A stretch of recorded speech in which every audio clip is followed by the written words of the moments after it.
সবাইকে হোলি এবং দোলের শুভেচ্ছা জানাচ্ছি।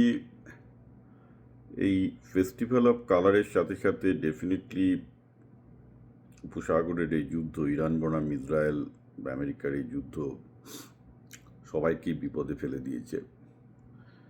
ইন্ডিয়ায় এই বিপদটা একটু বাদে বুঝতে পারবে, সেটা তেলের দামের বৃদ্ধি দিয়েই হোক বা নাশকতা, বিভিন্ন রকমের টেররিস্ট সেলের নাশকতা দিয়েই হোক। Things will be uncertain.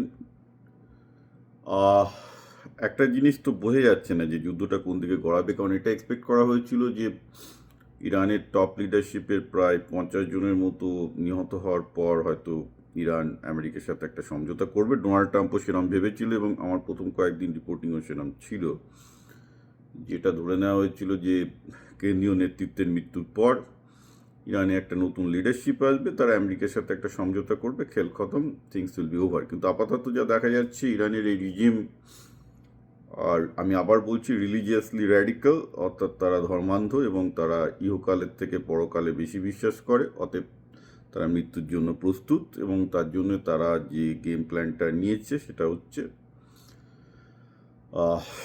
পুরো ডিস্ট্রিবিউটেড মোজাইক প্ল্যানে, অর্থাৎ তারা বুঝতে পেরেছিল যে সেন্ট্রাল লিডারশিপকে ইসরায়েল এবং আমেরিকা মেরে দেবে, অতএব তারা এখন ইরানের যেহেতু 31টা প্রভিন্স আছে, প্রায় 31টা ছোট ছোট ছোট ছোট ডিসেন্ট্রালাইজড ইউনিটে তাদের সেনাবাহিনীকে ভেঙে তারা অ্যাটাক করবে।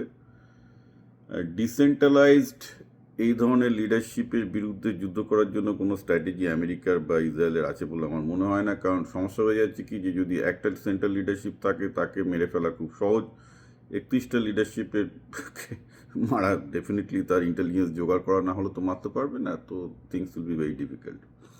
পাশাপাশি এটাও ঠিক যে ছোটো ছোটো ইউনিটে করলে তার সাপ্লাই চেনের প্রবলেম থাকবে, সেক্ষেত্রে তারা সাপ্লাই চেন কী করে ডিসেন্ট্রালাইজড ওয়েতে করবে আমি জানি না, তবে যেহেতু তারা এই প্ল্যানটা করেছে নিশ্চয়ই তারা এই প্ল্যানটাও সর্ট আউট করেছে। শুধু 31টি ইউনিট রাখলেই তো হবে না, তাদের সাপ্লাই চেনকেও রাখতে হবে, সাপ্লাই চেন ডিসেন্ট্রালাইজ করা এক্সট্রিমলি ডিফিকাল্ট, সেটা সেন্ট্রালাইজডই থাকে, সুতরাং সেন্ট্রালাইজ কিছু তো লিডারশিপ থাকতেই হবে। তো ইন এনিওয়ে ইরান যে মিসাইল এবং ড্রোন ছুটছে সেগুলো আমি আবার বলছি খুব বেশি দিন চলবে না, কারণ অত অস্ত্রভাণ্ডারও নেই, সাপ্লাই চেনও নেই, এবং মোবাইল লঞ্চার প্যাডগুলো যেহেতু সেকেন্ড স্ট্রাইকিং ক্যাপাবিলিটি ইরান সেভাবে তৈরি করেনি, অর্থাৎ সাবমেরিন থেকে বা মানে একদম ডিপ বাঙ্কার থেকে মিসাইল ছড়ার মতো, সেগুলো যেহেতু নেই, ওরা মোবাইল লঞ্চার থেকেই সমস্ত অ্যাটাক এখনও পর্যন্ত করেছে, এবং মোবাইল লঞ্চার আমেরিকা এবং ইসরায়েলের মিসাইল বলুন, প্লেন বলুন, ক্রমাগত আঘাত এনে চলেছে, অতএব মোবাইল লঞ্চার থেকেও যে খুব বেশি আর অ্যাটাক করতে পারবে আমার মনে হয় না, ইটস গোয়িং টু ডিসিড। ব্যাপারটা যেটা হয়েছে এটা মহাভারতের যুদ্ধের মতো, মহাভারতের যুদ্ধে অশ্বত্থামার পিতা দ্রোণাচার্যর মৃত্যুতে অশ্বত্থামা প্রচণ্ড রেগে যায় এবং তার কাছে যত মারণাস্ত্র আছে, নারায়ণাস্ত্র থেকে ব্রহ্মাস্ত্র থেকে শুরু করে সব কিছু ছোড়া শুরু করে পাগলের মতো চারিদিকে।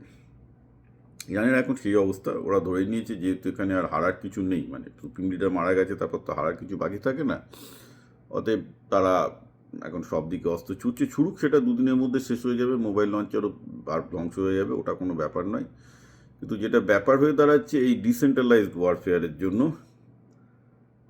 এর পরে কিন্তু আর নেতৃত্বকে অ্যাটাক করার মতো কিছু থাকবে না, তো তখন কি করবে, এটা একটা বড় সমস্যা হয়ে যাবে, কারণ ইসরায়েল এবং ইউএস গ্রাউন্ড ট্রুপস নামাতে পারবে না, কারণ প্রেসিডেন্ট ট্রাম্প কংগ্রেসের পারমিশন পাবে না, ইসরায়েলের অত গ্রাউন্ড ট্রুপ নামানোর শক্তিও নেই, কারণ যেখান থেকে গ্রাউন্ড ট্রুপ ইরানে নামাতে পারত, একটা তো ল্যান্ড বর্ডার দরকার কিংবা বিচ দরকার, রাইট? তো ল্যান্ড বর্ডার আছে কুয়েতের থ্রু দিয়ে,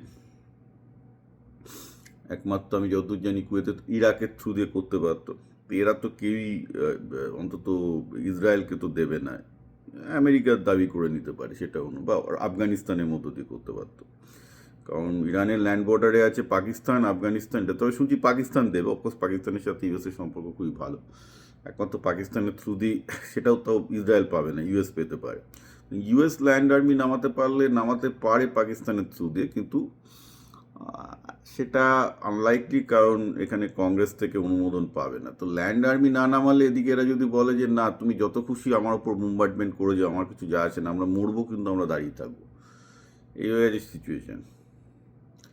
তো এই অবস্থায় আপনি তাদেরকে হারাবেন কি করে? যারা মৃত্যুর জন্য প্রস্তুত তাদেরকে তো হারানো যায় না। It's a very cruel lesson of the history, যেটা অ্যাকচুয়ালি আমরা ভিয়েতনামেও দেখেছি। তো ব্যাপারটা খুব একটা ভালো দিকে গড়াচ্ছে না। এখন ব্যাপারটা যেটা দাঁড়াবে, আমি ইমিরেটস এবং কাতার এয়ারলাইন্স করা শুরু হয়েছে, ছোটোখাটো রিফাইনারিতে যে অ্যাটাক হয়েছে ওগুলো সবই রিবিল্ড হয়ে গেছে কুইকলি, ওরা আবার মানে সবাই অপারেশনও স্টার্ট করে দিয়েছে। কিন্তু এই স্টেট অফ হরমুজ, ওটাতে অয়েল ট্যাঙ্কার আসা ডেফিনেটলি আটকেছে, আমি ওটা নিয়ে আর একটা ভিডিও করছি। কিন্তু যেটা বোঝা যাচ্ছে যে পুরো যুদ্ধটা ইউএস এবং ইসরায়েলের মনের মতো বা গতিতে যায়নি, কারণ সবাই আশঙ্কা করেছিল যে নতুন যে লিডারশিপ আসবে তারা মোটামুটি একটা সমঝোতা করে নেবে, things will be all right. কিন্তু আপাতত সেদিকে যাচ্ছে না যুদ্ধটা। আপাতত যেদিকে যাচ্ছে, ইরান বলছে যত খুশি মারো, আমরা দাঁড়িয়ে থাকবো, আর যতটা পারি মারার চেষ্টা করবো, যতটা পারি মারার চেষ্টা করবো। আমি আবার বলছি ওটা ভয়ের কিছু না, ওটা ক্যাপাসিটি একদম আর কয়েকদিনের মধ্যেই পুরো জিরোতে চলে আসবে। কিন্তু এই যে দাঁড়িয়ে পাওয়া মারো করলে তো কিছু না, কারণ ল্যান্ড আর্মি ঢোকানোর মতো ক্ষমতা ইউএসের নেই। কংগ্রেসও পারমিশন দেবে না, ট্রাম্পও রিস্ক নেবে না। ল্যান্ড আর্মি ঢোকাতে গেলে, যদিও ট্রাম্প কালকে বলেছে যে সে ল্যান্ড আর্মি ঢোকানোর জন্য প্রস্তুত, কিন্তু কংগ্রেসের পারমিশন দরকার, কংগ্রেসের পারমিশন পাওয়া নেক্সট ইম্পসিবল। তো ন্যাচারালি ওটি হচ্ছে বলে আমার মনে হয় না। এখন এটা হতে পারে যে সৌদি আরব, কাতার, ইউই এরা আজকে দেখছিলাম বলছিল যে এরা অ্যাটাক করবে। এখন এরা কি করে অ্যাটাক করবে আমি জানি না, কারণ এরা তো খুব একটা যুদ্ধ করতে ভালোবাসে না, এবং যদি অ্যাটাক করতে চায় করতেই পারে, হয়তো কিছু গিয়ে বোম ফেলে আসবে ইরানে, তাতে কিছু হবে না। তো ইরান বলছে যত খুশি মারো।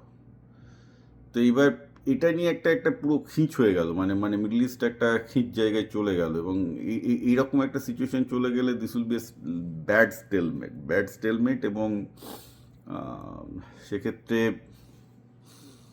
মানে অনেকটা জাপানের মতো সিচুয়েশন হবে। এবং এই পরিস্থিতিতে কি করে, মানে পরিস্থিতি যেখানে দাঁড়িয়েছে সেখানে ইরানে ল্যান্ড আর্মি, অর্থাৎ ল্যান্ড আর্মি না ঢোকালে এই সমস্যার সমাধান নেই। আইআরজিসিকে সরানো যাবে না, আইআরজিসি বলেই দিয়েছে আমরা যত খুশি মারো, আমরা দাঁড়িয়ে আছি। তো ল্যান্ড আর্মি পাকিস্তান, আমি আবার বলেছি একমাত্র দেশ যেটা অনুমতি দেবে ল্যান্ড আর্মি ঢোকানো সেটা হচ্ছে পাকিস্তান ইরানের দিক থেকে। কিন্তু এইখানটাতেই হয়ে গেছে সমস্যা, যে land army permission Donald Trump কংগ্রেসের কাছ থেকে পাচ্ছেন না। তো কী করে উনি কী করবেন আমি জানি না।